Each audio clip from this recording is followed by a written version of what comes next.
Sebenarnya sih kalau Koeman mundur mungkin nggak masalah kali ya. Ya, kalau Cuma rasisnya itu. Rasisnya itu. Kalau misalnya Jurgen Klopp ini ngelatih Jerman di era Jerman yang sedang potong generasi, menurut gue ini akan sangat bagus. Karena banyak pemain muda tanpa kalah masih oke lah. Masih oke sama Ini kebobolan. 4 sama kebobolan. Lawan siapa?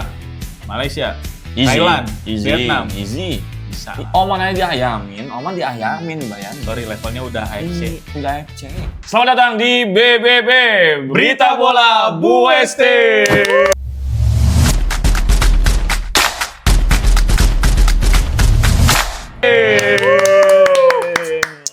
Mas Angga, Mas Niko. berita apa nih kita minggu ini? Minggu ini selalu dengan berita-berita heboh karena sedang bergulirnya pesta bola dunia. Bener, seputar Piala Dunia. Seputar Piala Dunia. Yes. Itu ya karena seminggu ini penuh dengan berita itu, otomatis beritanya itu lagi. Itu lagi. Tapi Tapi- mungkin banyak yang belum tahu juga tentang beritanya. Jadi kita Kasih mau tahu. kasih tahu di sini. Kasih tahu Cin, yang pertama Oke. Cin. Yang pertama dari BBC Sport. Mm-mm. Ronald Koeman mundur sebagai pelatih Belanda usai tersingkir dari Piala Dunia disertai laporan pelecehan rasis ke pemain yang gagal penalti. Wah, gila, Waduh, berat. berat. Kekalahan diadu penalti bawa dampak yang jauh lebih dalam buat Belanda. Ronald Koeman resmi mundur setelah Orange gagal di babak 32 besar. Tapi yang lebih mirisnya, pemain Belanda yang gagal mengeksekusi penalti jadi sasaran pelecehan rasis di media sosial. PSSI Belanda, yang timnas pusat. PSSI Belanda sudah mengkonfirmasi dan mengecam insiden ini. Gila Sepak sih. bola bisa jadi sangat kejam ya. Gila sih. Kegagalan satu kali berdampaknya jadi Panjang, kemana-mana, iya, panjang. panjang. Apalagi udah sampai bawa-bawa rasis Rasis. di zaman sekarang. Sebenarnya sih kalau Koeman mundur mungkin nggak masalah kali ya. Ya, Cuma kalau rasisnya itu. Karena memang kalau kita lihat kemarin itu yang gagal-gagal itu memang ya mohon maaf ya pemain berkulit hitam Ya. gitu kan. Kalau mereka jadi sasaran rasis gara-gara mereka gagal, Sangat disayangkan. sangat disayangkan sekali. Aduh gimana sih Gimana nih ya? fans-fans timnas pusat nih. Timnas pusat. Tapi nih, kan Ronald Koeman mundur nih. Menurut lu siapa yang ganti nih? Kalau gue sih Patrick Kluivert sih. Aduh. Aduh udah. Dia ini Kemarin. Enggak dia. Kalau kenapa gue milih naik jabatan anjir dari timnas Dari timnas cabang, cabang ke timnas ke pusat Aduh, itu. tapi Kan jangan pasti- deh, jangan. Yang ada ntar Belanda nggak juara-juara. Aduh. Sian. Ntar ada yang marah. Marah, Bener. iya. Oke, lanjut ke berita kedua. Nah, berita kedua nih. Jurgen Klopp kandidat terkuat gantikan Julian Nagelsmann usai Jerman tersingkir. Publik Jerman mulai berharap kepada legenda Liverpool. Kekalahan dari Paraguay bikin Jerman harus move on, seperti gue. Gitu. Julian Nagelsmann ada di kursi panas setelah Jerman gagal di babak 32 besar lagi. Sky Sports melaporkan Klopp jadi frontrunner untuk menggantikannya. Waktunya mungkin pas karena proyek Liverpool sudah selesai dan Klopp pasti ingin tantangan baru. Publik Jerman butuh harapan setelah 2 Piala Dunia beruntun angkat koper di babak awal. Bisakah Klopp jadi jawabannya? Menurut gua, kayak mungkin kalau dari segi buat melatih timnas, kayaknya Jurgen Klopp mau deh dibanding buat melatih klub ya. Iya. Karena kan sebelumnya kan rumornya kan Klopp itu mau ke Madrid, cuma Kloppnya nolak. Ya, emang kelihatannya dari gerak-geriknya si Klopp juga, terus dari rumor yang paling kuat, dianya sendiri yang kepengen Ya. buat ngelatih Jerman. Dan menurut gue pribadi ya, kalau misalnya Jurgen Klopp ini ngelatih Jerman di era Jerman yang sedang potong generasi, menurut gue ini akan sangat bagus. Karena banyak pemain muda Jerman yang bagus yang bisa dibina sama Klopp. Oke. Gitu. Karena kan memang Jerman itu setelah juara Piala Dunia sampai sekarang kan masih terus begitu kan. Masih terus begitu, karena ada satu mitos, Cin. Ya, Timnas Jerman itu punya salah sama Ozil. Kutukannya di situ, Cin. kenapa emang? Karena waktu itu Ozil disalahkan publik Jerman karena gagal membawa timnas Jerman. Waktu tahun Kalau nggak salah setelah Piala Dunia kapan tuh? 2018 deh. 2018. Iya, setahu gue. Kalau jadi- kalau salah tolong dikoreksi. Iya, jadi menurut lo, anggapan lo ini adalah dosanya Jerman. Dosanya Jerman. Jadi semua publik Jerman dari masyarakat, dari timnas sampai pelatih, sampai presiden kan mesti minta maaf ke Ozil. Tapi Itu sih. Itu mitos. mitosnya. Gitu. Kalian percaya atau enggak itu? Apakah bukti bakal ngelatih Jerman Klopp kita nggak tahu juga. Oke, berita ketiga. Thomas Tuchel pertahankan blueprint adu penalti warisan Gareth Southgate, bekal England hadapi Meksiko di babak 16 besar.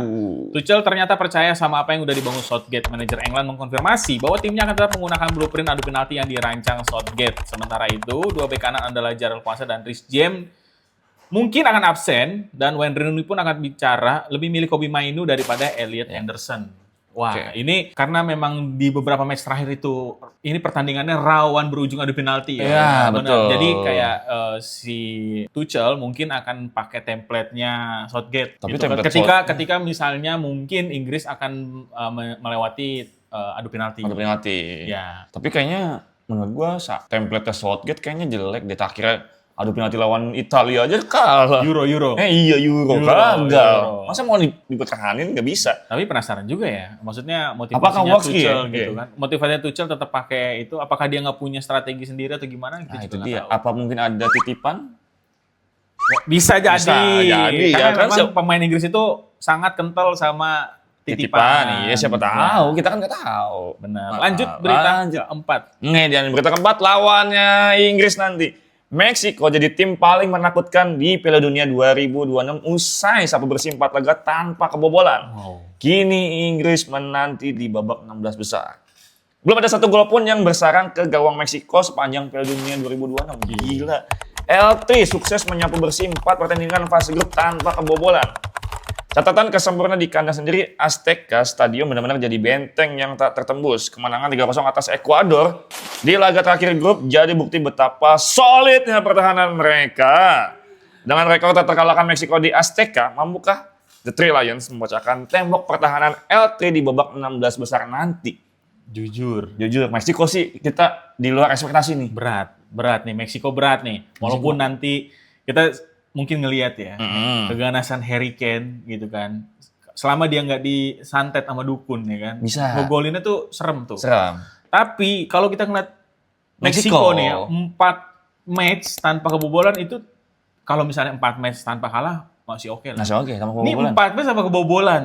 Ini patut dipertimbangkan sih ya untuk Inggris menjadi punya strategi yang lebih matang nih kayaknya. Itu kayaknya kalau dibilang tanpa kebobolan, kayaknya Meksiko di luar stadion ada yang sniper kayaknya. Awas lu ngebobolin kandang Meksiko.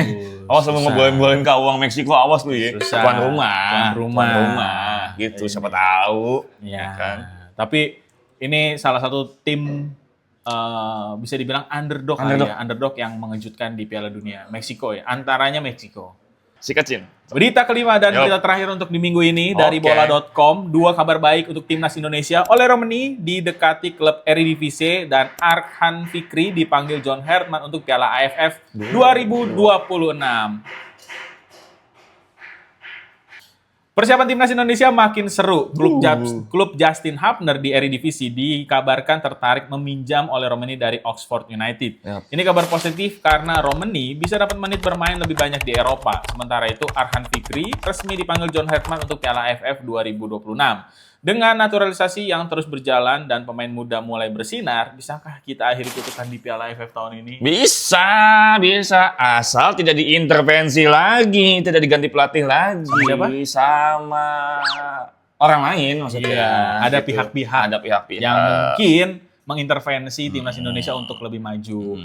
Kalau kita ngelihat dari beberapa permainan terakhir, timnas Indonesia lawan waktu itu lawan Mozambik dan yang sebelumnya juga, Indonesia benar-benar di level sepak bola modern sih. Apalagi pas menang lawan Oman tuh. Mainnya gila sih itu. Karena selama ini kita menonton sepak bola Indonesia yang mungkin terlihat monoton banget gitu kan. Pragmatis gitu. Dan sekarang di bawah asuhan John Hertman, timnas Indonesia itu udah bermain lebih fleksibel. Sampai Rizky Ridho aja bisa maju sampai ke depan. Gila, lu terus switching posisinya itu loh, yang kita lihat, wah ini baru nih taktik sepak bola modern yang dituntut pemain itu serba bisa. Iya, betul. Dan kalau misalnya dengan strategi kayak gitu dan mungkin tata kepelatihan yang lebih baik di bawah John Hertman, menutup kemungkinan AFF kutukannya bisa patah. Bisa patah, juara. Lawan siapa? Malaysia. Thailand, Vietnam, bisa. Oman aja diayamin, bayangin. Sorry, levelnya udah AFC. Udah AFC. Seharusnya kita kita ini udah tampil di Piala Dunia, harusnya ya. Harusnya. Itu, oke. Ya, jadi itulah 5 berita pilihan di minggu Minggu ini. ini. Nah, kira-kira dari 5 berita ini mana nih yang paling bikin kalian menarik nih? Apakah ada berita lain selain yang kelima berita ini yang lebih bagus atau lebih hot gitu? Ya kan? Coba aja komen di bawah. Nanti Oke. kita bahas. Dan seperti biasa, jangan lupa follow sosial media Bu ST, Instagram, TikTok, dan juga subscribe channelnya Bu ST. Sampai ketemu di berita bola Bu ST minggu depan. Bye. Dadah.